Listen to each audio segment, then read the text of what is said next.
All right, so I just welded the front mount for the fire line. So this is just going to be a mock-up line. That's all this is going to be. Is basically just to kind of get some routing down. This tab is still piping hot, but I'm trying to keep it moving.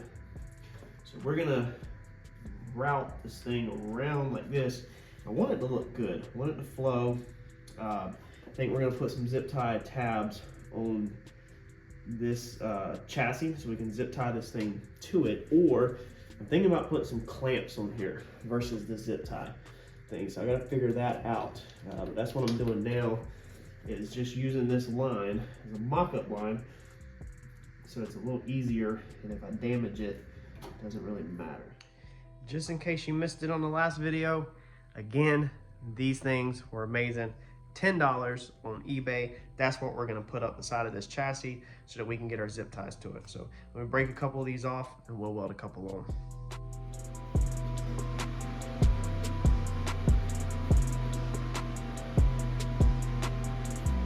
We're gonna follow the line that's on here. So you have the line where this tube is welded together. Now again, it's a perfectly straight line, and it just so happens where it's gonna work perfect.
Yes.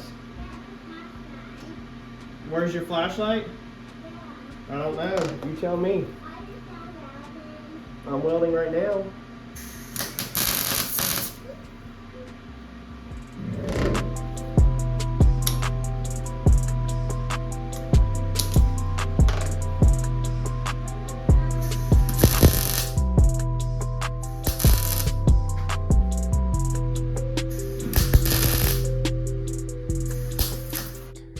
All right, so I think that turned out good. You got the little clamp. When it comes around, it clamps, and then it will roll up and hit them zip tie pieces. I probably should have centered that one. I probably should have measured it and centered it, but I didn't. They're nice and straight. But yeah, looking good. I really like that. And I'm glad we put the fire nozzle up front, because you do got your fuel pump right here. You know, you got your headers. If that fuel pump leaks or something comes undone, you got headers, hot exhaust, everything right here. So it's probably an excellent idea to have this pointed straight at the motor, because it's gonna fan out and hit everything. If the alternator burns up, anything, man, anything, it's all right here in front of the motor. And then that back there, hopefully will catch it at the fuel lines, the fuel rails catching fire. So I think we got this one covered a lot safer than our last one. For our fuel pressure sensor, I think this is what we're gonna do. We're gonna use one of these leads that I went over in the previous video. Low Dollar sells a whole pack of these where they're already pre-terminated. I got them with 90 degrees with the boots on them and everything. So all I have to do is just plug that thing in and then wire up the other end to it. So that's gonna look good. I can zip tie it right there to them fuel lines, okay? And keep that all running in the same direction so that everything comes off of this regulator and kind of meets right here, and then we'll go over to the engine, whereas before it was just pointing wherever. So made minor adjustments on that. I thought about going ahead and ordering a 4AN line and taking that AN line, running it down in there also, and then running it out the backside and over here into our block to get the sensor off of the fuel pressure regulator. But then I was like, well, was like, why do it? I was like I said earlier, then we know our fuel pressure regulators, or our fuel pressure sensors right here, oil pressure sensors right there, and then all the turbo and the bar sensors and everything is right over there. That way it's kind of organized and easier to remember where stuff's at and easier to work on. And this is right up here where it's easy to see the leak when it's running, you know, versus down there. It's tucked up in the wheel well inside the fender and stuff like that. So if you have a fuel leak down there, it's a little harder to see versus up here. Now, obviously you don't want to have a fuel leak right on top of your headers, but we'll make sure that we don't have no leaks or anything like that. But I think that's how it's going to go. I just wanted to mock it up real fast and make sure it's going to work. And then we'll also have our vacuum line that comes off of here. So we'll plug in a plastic vacuum line, and it will also hit this hose right here, and everything will shoot that way. We can actually go ahead and run our vacuum line in there, I think. All right, so Saturday morning. I know this video got started out not at a couple things, but now it's Saturday morning, and we're gonna try to get after it. So the goal is to do one big giant hard push this weekend, and between Saturday and Sunday, really bang some stuff out. We're gonna get the interior painted at some point, floor mats installed, firewall buttoned up, and hopefully this coming weekend, or this coming week, we can start taking this thing apart, and painting is what I would love to happen, but we'll see. Thanks for the feedback on the most recent videos. Y'all are saying y'all like the format. Some of y'all saying the audio is good. I'm not happy with it, so the mic's on the way to make sure we have the best audio we could possibly have within a reasonable budget. But let's get right after it. But I think this morning I'm gonna try to attempt to start on the firewall. So I'm gonna try to fill in these pieces where the cage passes through. So these giant pieces that we cut out of here, we need to make a cardboard template for something that fills in around this. And we also need to get this in. I wanna get this installed in there, because then when I go to the inside of the car and I paint the cage, I do the floor mats, I can also run the lines and button that up, and then the interior will be done besides wiring. That's pretty much, I think, all I'm lacking. For this one, we're not gonna use poster board, because by the time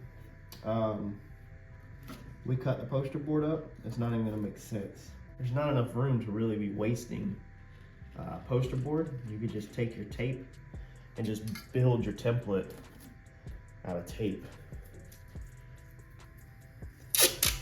Most of the time using poster boards, you come back and fill in the perimeters anyway.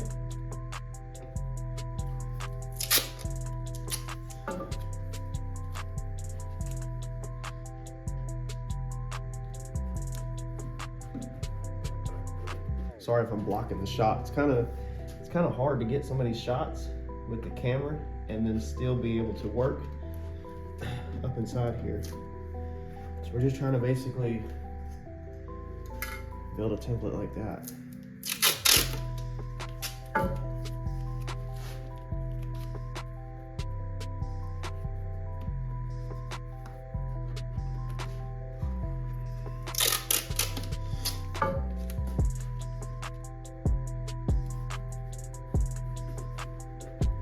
Just gonna layer some tape over it so that it's strong. Let's see if we can get this off.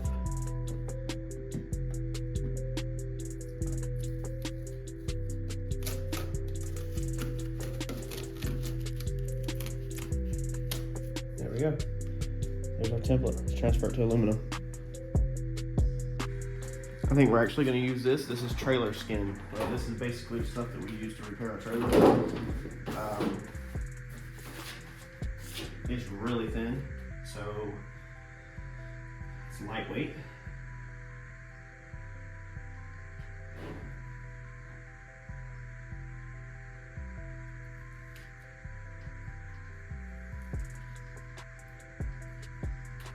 And I can cut it by hand, which is a good thing.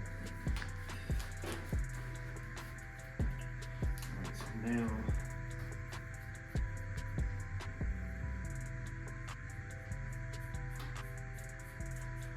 come in here.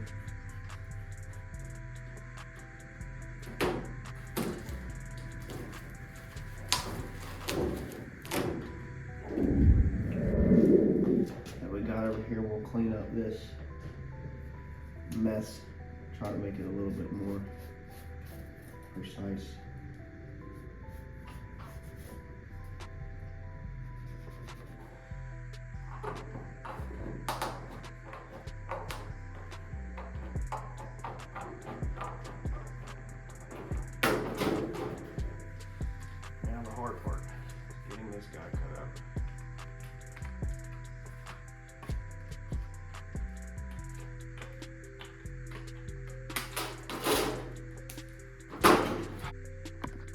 I basically left the top open so it would kind of open up and go around it. Should have probably left it all the way, like just put a slit in it so it would overlap, but I didn't do that.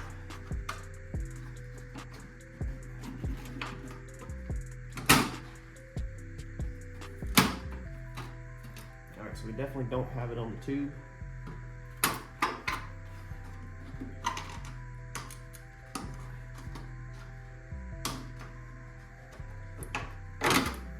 Hard to do if we kept it up more than that, so we're gonna need to cut that out or grind that out a little bit more to get it to fit. All right, that's gonna work out perfect. A little bit of caulking up around that, some rivets, should be good to go. And we got just enough back there that we should be able to pump some silicone up in there and fill that crack in or whatever. It'd be good to go. They do make like a fireproof caulking silicone type stuff. I use them on paint booth if anybody is interested in using that. If you are wanting it 100% fireproof, then you can buy that stuff. It's like fireproof mortar, but it doesn't seal out as good. It kind of, I don't know, it's just not, it just doesn't work the exact same. So we're just gonna pump it around silicone and we'll be fine. I think for our hoses, we're gonna change it up again. I originally was gonna put it down there. I ordered 2 straight fittings to come out this way and the 2 45s to go in that way. And I think I'm gonna change it up. I think I'm gonna go ahead and drill it out and put it in the side like this. And then we'll do either 90s or 45s on the inside. I don't know which one it needs. A 45 could technically maybe work on the inside. We'll have to test fit it once we get this mounted in. But we need to order 2 90s for the outside. We might just be able to order pre-made lines this time, we'll see. But we're gonna go ahead and get the holes drilled. We'll mount that up. And then we're also gonna go ahead, like I said, and get our water pump bracket or mount built. All right, so we have took our hole saw and all I did was I took my Sharpie through here. I held it up there, took my Sharpie through there and circled like that at front center. Punch your hole saw out, pretty easy. Now we're just gonna line this thing up where it looks appealing on the eyes. Everything is crooked on this body. Like this panel right here is, when it was manufactured, it wasn't, just their designs from factory is not perfectly straight. So just do whatever it looks appealing. We're just gonna try to use our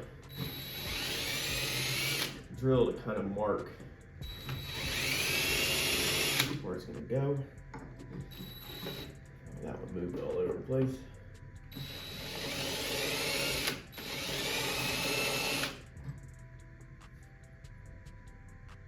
All right, so that looks like all 4 holes are centered. And we'll always open these up a little bit more so they have a little bit of play in them. So now let's drill these holes. We're gonna put nut certs in this so that it's easier to do. And actually, I just realized, oh man, I wasn't thinking.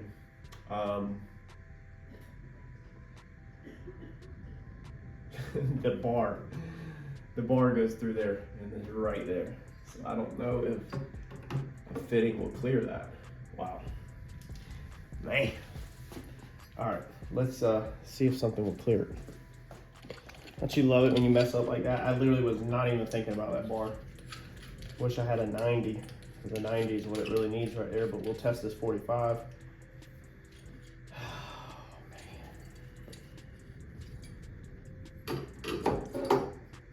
Oh, it hits it.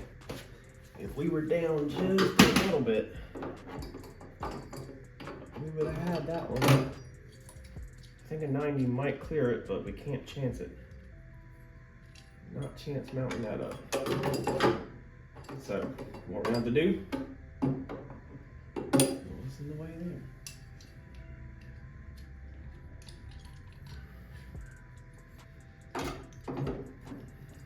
Alright, so we're going to have to mount it down here. Like this. And then we'll have to do something else over that hole. I need a hole to run wires through anyway, right here. So what I'll probably do is just put a rubber garment in that hole. That way we can put the plugs. We can get the plugs through there for this.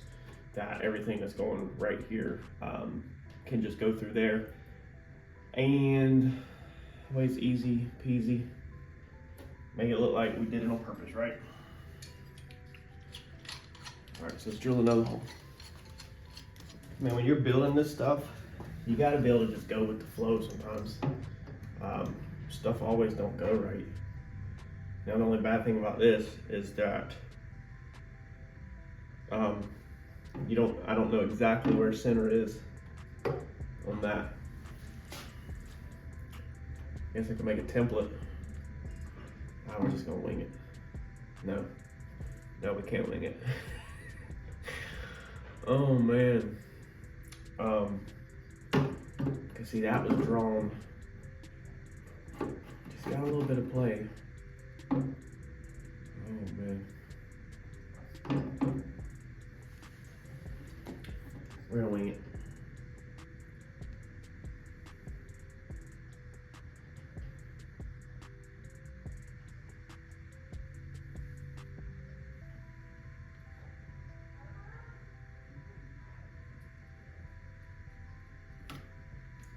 Let's hope that fits.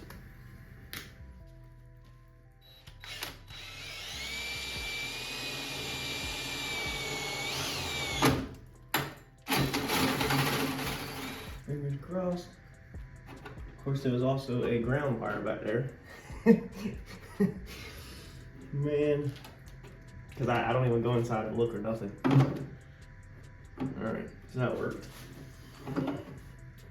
We almost was able to use the same nutsert too. Alright, so now we'll shift it. And to build this little pass-through piece, literally in previous videos ordered 4 aluminum bungs off eBay, used some scrap aluminum and had Uncle Mike take it up. I did not take that up. And that's way cheaper than freaking buying like the Motion Raceworks crap and all of that, where they want an arm and a leg for it. It's way cheaper just to build it yourself. Build that piece, literally just order you 4 aluminum AN bungs off of eBay, whatever size you need, you can get them for really cheap. And then just get you a piece of scrap aluminum plate and then just drill your holes and take it up. I had Uncle Mike take that up when he did some other stuff in the past. I'm not paying for that Motion Raceworks crap that has more, theirs is a plate and then they want you to screw in a fitting. So most people is going to screw in an ORB fitting to a flare and then you're going to screw your hose onto your flare. Now you can make a custom hose, expensive like Brown & Miller hose, that is just a straight up ORB fitting that would screw in there, or if you build a hose, do it like that. But most people are not going to do that, or if you're reusing hoses or whatever, it's going to be slim to none. So most people is going to end up with an ORB to a flare and then a screw-on fitting. So you're going to have 1, 2 possible leaks on every one, meaning 2, 4, 6, 8 possible leaks on this unit if you use adapters, and that gets very expensive on theirs. So on theirs, you're forced to use hoses that have ORB ends on them if you don't want all of that. So this right here is way cheaper. You can build it in whatever way you want. Yeah, it's not as, I guess, nice looking, but I mean, you could paint it or whatever, you could polish it if you wanted to. I'm not giving these companies all of this money for such basic stuff. I wish a company would come out with just that piece right there. If I knew how to TIG, I'd probably make up a handful and put them on eBay for sale. You know, just take you 4 flares and a piece of, you know, plate, and that's it. I mean, you could sell this thing for probably 60 bucks on eBay all day long because the Motion one is so freaking expensive. But we're gonna nutsert this one in, and that way I can take it in and out easy. I want to be able to pull the plate out if I need to, for some reason, see the backside of it, or if we need to redo it or whatever. I don't want to have to climb inside the car and have somebody turn in a bolt from outside to inside. So that's where I'm going to throw nutserts in it. This is another one of my favorite tools that I have purchased. I purchased this back when I was doing Randy's Fox body, the first time we painted it. This is just from Harbor Freight, a nutsert tool, and I have used the absolute piss out of it. It's another one of the tools that I don't know how I was getting away with what I was getting away with before this tool. I was doing all kinds of crazy stuff, or what I call crazy now. I was putting bolts through things with nuts, and that would create a stud, and then you could put your piece on and off the stud, and it always had space on the back side and everything, and it was, you still had to go through and through bolt it. So that's another tool that I should have purchased a long time ago. And you don't need an expensive one. Let's see how close we are. It looks like we pretty much nailed that one on the money. I don't know how, but it looks like we did. All right, so I went ahead and put my 45s on before I stuck them in there to make it easy. And I think that's actually gonna be fine, because there they are right there, how they come out. So I won't have to buy more of them. And them lines can kind of loop, hopefully up. We can kind of angle these lines down like this. And I think the 45s will be perfectly fine on the inside, which is good, because I just didn't want to spend more money when I kind of jumped the gun and ordered stuff too fast. I thought they were going to go there. So what we need now is two 90s, and then we'll shoot the 90s up towards this bar, and then we'll build some pieces that purposely hold these hoses this time versus last time. Like, we're going to actually work on this area right here right now to build the water pump system and the pieces that hold the hoses up. All right, so the water pump is gonna go right here, okay, like this, basically. That way we can just kick this one at pretty much a 90. I guess we still would need a 45 for that one then, and a 90 for this one, and then that will get us hooked up right there, and then this front piece right here will go down this bar and into the engine. I have that's a -20 I think I use on that front to feed the actual engine. So we have a big -20 right here that is crimped on that end and bolted on this end, so we can take this end off and cut it. We've already cut this hose once. I guess we're gonna cut it down again. I think that's my best -20. Might have one in there actually. I think I have like two -20s. So we're gonna do that. But I was gonna build the mount here to mount it onto. It wouldn't have been too complicated. However, I got online, I probably shouldn't have done it, and ordered the roll bar mount. So they make a roll bar mount to mount this thing right to this roll bar. So that way it can slide forward and backwards. It can rotate if we want to put it, if we'd rather put it down low like this, whatever. You know, if we need to position it or move it around a little, it'll be a little more mobile. It was 40 bucks. Raceworks garage sale, even though I think I looked that up in the past. It wasn't garage sale at all. You could get it all over the internet for that. However, today I can't find it nowhere but Motion Raceworks.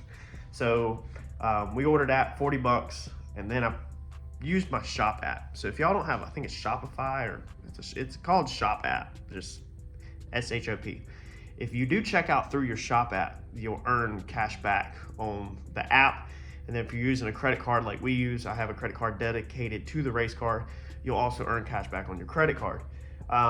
So you can actually rake up a lot of free parts over a year of using these different tricks. And I had like $6 in my shop app, but somehow the $40 part, by the time we got to checkout with the $6 points or discount, we were still at $60. So I went ahead and bought it because I know overall it will be cleaner. However, I had enough metal laying around where we probably should have just fabbed something versus spending another $60. But the outcome will be a lot nicer for that $60. So, and it'll just sting for a little while, but it is what it is. So we're gonna put this back up. I think I have all of my fittings but my 290s. So I need to find 290s real fast and get ready to get them ordered. But besides that, I think we're good to go on the fittings. We'll wait for that to come in, and at that time we'll then do the lines and make the lines. At that time, everything should be painted and be good to go. We're kind of going down a checklist right now of what could need to be welded to the chassis. Make sure we have everything mounted, you know, where it's going to go. That way we can work towards this week getting this whole front end painted out, and we can do final assembly there. All right, so got our other side cut. Let's see here. Try to fit this thing in here. Look at that. That is perfect, dude. Okay, and then like I said, we'll caulk around this, so this will all look really good. We're gonna go ahead and get these riveted in so we don't lose them. And we have a little bit of gap, you know, across the top. I'm thinking, you know, we could pump all that shut, but man, you could just about pass wires through there if you wanted to. But I think we're just probably gonna seal that up and then keep it moving. We're gonna redo some brake lines and stuff like that. But I do have mine coming over to give me a hand with all this TIG work. So hopefully we're gonna learn some things today. and hopefully we're gonna accomplish everything, the whole kit, hopefully. Fingers crossed. That'd be amazing, because then all we have to do is get Uncle Mike's butt in gear and get the control arms done, or at least mocked up. And then we can paint this bad boy, and once Mike gets done with the control arms, we'll have ourselves a roller again. And once we get a roller, we are gonna get this thing and wash it, hopefully, get it out of here. So, man, we should be closing in on a couple weeks, if not a week, of having a roller.